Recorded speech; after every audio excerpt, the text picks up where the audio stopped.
25 दिन से वो जंगल में पड़ी थी और उसकी लाश गल सड़ रही थी, उसका तन सर से जुदा था। और पुलिस को जब निशानदेही हुई, पुलिस वहां पहुंचने के लिए 2.5 से 3 घंटे लगे। पुलिस के पास जदीद हथियार थे, वो जो जंगल था, जो झाड़ियां थी, उन्हें काटने के लिए औजार थे, मगर फिर भी उन्हें 3 घंटे लगे। और इस सारे मामले की निशानदेही करने वाला वही दरिंदा सिर्फ इंसान था जिसने मासूम कंवल को रेप का निशाना बनाने के बाद वहां पर फेंका और फिर वहां से चलता बना। जी हाँ, मैं हूं वकार बग्गा और आप देख रहे हैं मेरा यूट्यूब चैनल। आज की वीडियो थोड़ी सी लंबी होगी। अगर आप कंवल मतलूब केस में दिलचस्पी नहीं रखते तो बेशक आप इस वीडियो को ना देखें। अगर आपको इस केस के साथ दिलचस्पी है तो वीडियो आखिर तक जरूर देखिएगा। आज अहम पेशरफ्त हुई। मासूम कंवल मतलूब की लाश आज मिली पुलिस को। और मेरे लिए ये सबसे तकलीफदा लम्हा इसलिए था क्योंकि मुझे सुबह सोते हुए किसी ने जगा कर बताया, फोन कॉल की गई कि मासूम कंवल की लाश मिली है। यकीन करें ये इंतहाई दर्दनाक लम्हात थे, क्योंकि कल के व्लॉग में मैंने कुछ जज्बाती बातें की थी जिसमें मैंने कहा था कि दुआ करें कि मासूम कंवल मतलब हमें मिल जाए, और अगर वो ना मिली तो हम यही समझेंगे कि वो परियों के देश में चली गई है। मासूम थी, उसे परियां उठा के ले गई क्योंकि इस माशरे में रहने के वो काबिल नहीं थी। यकीन करें आज मुझे एहसास हो रहा है कि वो इस माशरे में रहने के काबिल थी ही नहीं। ये दरिंदों का माशरा है, ये हवस ज़दा लोगों का माशरा है। यहाँ अल्लाह की रहमत की कोई जगह नहीं। अगर आइंदा कभी एजाब आया, अगर आइंदा कोई खुदा का कहर नाजल हुआ, अगर आइंदा कोई सैलाब आए, जलजला आए, तो अल्लाह से शिकवा ना कीजिएगा, क्योंकि आप लोगों के काम, आप लोगों की हरकत की वजह से ही अल्लाह ताला ये सब एजाब आप पे नाजल करता है। मैं आप सब में शामिल हूँ। हम सब इस माशरे के गंदे कीड़े हैं। जिस माशरे में हम रह रहे हैं वहां पे हमारी अपनी बेटियां हमारी हवस से महफूज नहीं हैं। ये लड़का जिसने मासूम कंवल को अगवा किया, रेप का निशाना बनाया और फिर जंगल में उसकी गर्दन पर पत्थर मार मार के उसकी गर्दन तोड़ी और फिर वो गलने की वजह से तन से जुदा हो गई। इस शख्स का नाम मोइन है और ये इसको साहिबुक के नाम से पुकारा जाता है। ये फैसलाबाद का रिहायशी और यहाँ पर डडियाल में ये अरसा 10 साल से एक टेंट पे एक वेटर की हैसियत से काम करता रहा है। अब एक वेटर जो 10 साल इस इलाके में रहा हो, उसने और जाने कितनी वारदातें की होंगी जो जिन पे पर्दा पड़ गया हो, मगर एक मासूम जान के साथ खेलने की सजा उसे मिली और वो पकड़ा गया। वो इतना शातिर था, पुलिस के ऑफिशियल से मेरी बात हुई, वो इतना शातिर था कि वो यहाँ पर कुछ दिन रहा और यहाँ से एक मामूली अंदाज में वो यहाँ से जो रूटीन के अंदाज में छुट्टी लेके घर जाया जाता है, वो घर चला गया। और फिर फैसलाबाद से वो लाहौर पहुंचा और लाहौर से फिर इसको अरेस्ट किया गया। अरेस्ट करने की स्टोरी ये है कि पुलिस ने जियो फोरेंसिक की, जब जियो पुलिस ने उस इलाके में जितने भी लोग घूमे उन सब लोगों को जब इंटरोगेट करना शुरू किया, तो ये लड़का भी वहीं से उन्हें एक कैमरे में नजर आया कि वहां से गुजर रहा था। इसके अलावा इसकी एक और पॉइंट जो जिसकी वजह से ये पकड़ा गया कि इसकी मोबाइल कॉल वहां पे की गई और वहां से कॉल जो थी उसने वहां पे कॉल पे बात कर रहा था जब ये बच्ची वहां से गुजरी, तो जिसकी वजह से पुलिस को कुछ क्लूज मिले और इंतहाई जदीद साइंसी तकाजों की बुनियाद पे पुलिस को ये क्लूज मिले।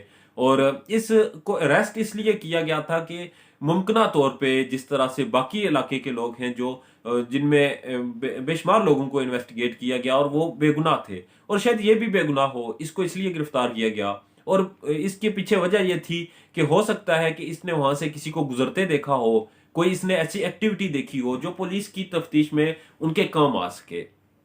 मगर जब इसको गिरफ्तार किया गया तो पुलिस ऑफिशियल्स के मुताबिक ये एक कोई मेंटल डिसऑर्डर लगता था। ये अपने बयानात बदल रहा था, इसकी बातें बहकी बहकी थी। और पुलिस के ऑफिशियल्स जो तहकीकाती टीम थी जिसको डीआईजी रीजन खुद हेड कर रहे थे, एसएसपी इसको जो था वो मॉनिटर कर रहे थे। इसके बाद डीएसपी और उसके बाद एसएचओ साहिबान जो थे इसमें जिन्होंने इंतहाई मेहनत से इस केस को सॉल्व करने की कोशिश की और दिन रात एक किया। एक लंबा वक्त लगा इनको क्योंकि ये अपनी नौयत का एक पुरस्रार और पहला केस था जिसकी वजह से पुलिस को टाइम लगा। अब ये था कि ये जो लड़का था ये गिरफ्तार हुआ, इसके बयानात बदलते रहे, सारे मामलात हुए, पुलिस को इस पे थोड़ा शक था, मगर पुलिस ने दिगर कई अहम पहलुओं पे भी तहकीकात की थी। पुलिस ने जो ज्यादा जोर दिया था कि बच्ची इलाके से बाहर कहीं चली गई हो, तो जितनी भी गाड़ियां उस रास्ते पे गुजरी उन सबको उन्होंने ढूंढा, उनको उनको ट्रेस किया और फिर उनको इन्वेस्टिगेट किया।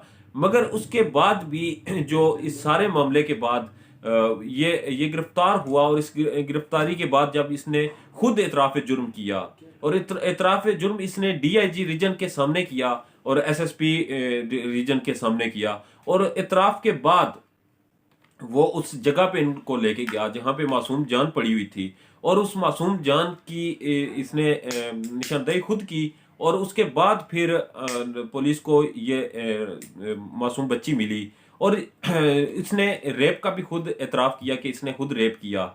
और इस सारे मामले में, इस सारी इन्वेस्टिगेशन में और पुलिस के मामले में जिस तरह से पुलिस के अहलकारान ने, पुलिस के नौजवानों ने, पुलिस के ऑफिसरान ने मेहनत की, वो यकीनन काबिल सताइश है। पुलिस, आज़ाद कश्मीर पुलिस ने अपना जो एक मुकाम था वो बचा लिया, उन्होंने अपनी इज्जत को बचा लिया। जिस तरह से एक सिंबल के तौर पे जाना चाहता है कि आज़ाद कश्मीर में अगर कोई जुर्म करता है तो वो वहां से बच के नहीं निकल सकता।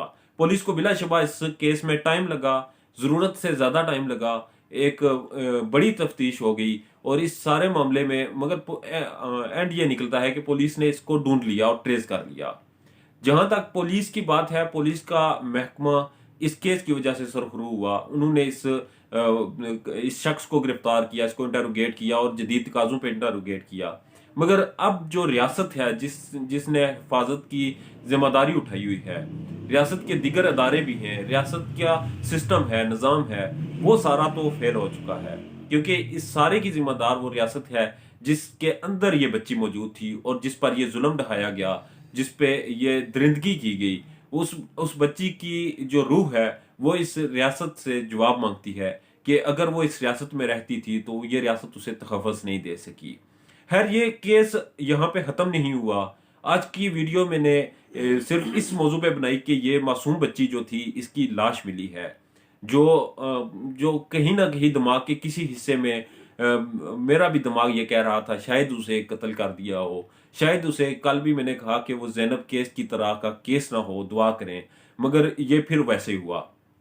एक दफ़ा फिर हमने अल्लाह की रहमत को कुचल दिया, एक दफ़ा फिर हमने अल्लाह को नाराज़ कर दिया और इंसानियत का जो गला था वो हमने घोंट दिया। उस शख्स को जिसने ये दरिंदगी की, इसके केस को मैं फॉलो करूंगा इंशाल्लाह। और जब तक उस शख्स को सज़ा नहीं मिल जाती, जब तक वो अपने इंजाम तक नहीं पहुंच जाता, मेरी वीडियोस वक्तन फवक्तन आप तक पहुंचती रहेंगी। इस केस को मुकम्मल तौर पे आखिर दम तक मैं इस केस की, जिस तरह से मैं पहले भी व्लॉग्स किए हैं, आखिर तक व्लॉग करूंगा। और इसकी अभी तो इब्तदाई तहकीकात हैं जिस पे पुलिस ने प्रेस कॉन्फ्रेंस की।